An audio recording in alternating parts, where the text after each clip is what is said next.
1 Samuel, chapter 22.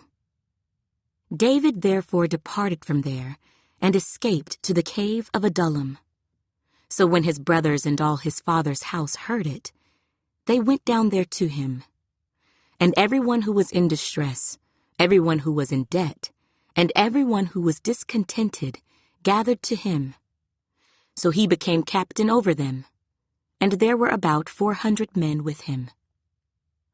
Then David went from there to Mizpah of Moab, and he said to the king of Moab, "Please, let my father and mother come here with you, till I know what God will do for me."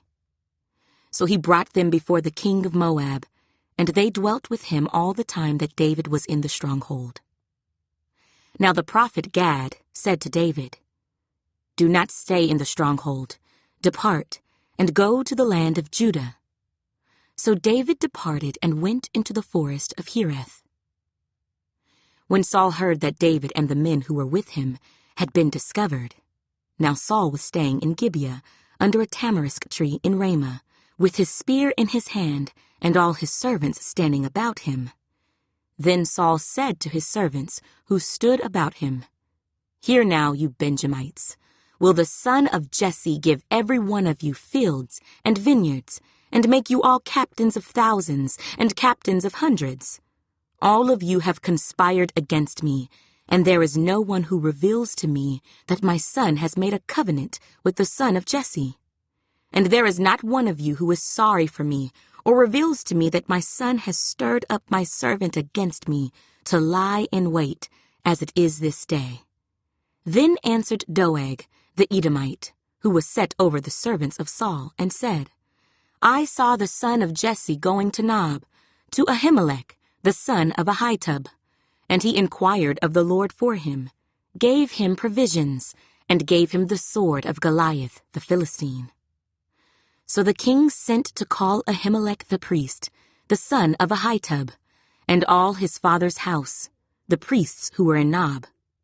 And they all came to the king. And Saul said, "Hear now, son of Ahitub."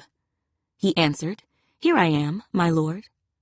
Then Saul said to him, "Why have you conspired against me, you and the son of Jesse, in that you have given him bread and a sword, and have inquired of God for him, that he should rise against me, to lie in wait, as it is this day?" So Ahimelech answered the king and said, "And who among all your servants is as faithful as David, who is the king's son-in-law, who goes at your bidding, and is honorable in your house? Did I then begin to inquire of God for him? Far be it from me. Let not the king impute anything to his servant, or to any in the house of my father, for your servant knew nothing of all this, little or much." And the king said, "You shall surely die, Ahimelech, you and all your father's house." Then the king said to the guards who stood about him, "Turn and kill the priests of the Lord, because their hand also is with David, and because they knew when he fled, and did not tell it to me." But the servants of the king would not lift their hands to strike the priests of the Lord. And the king said to Doeg, "You turn and kill the priests." So Doeg the Edomite turned and struck the priests, and killed on that day 85 men who wore a linen ephod.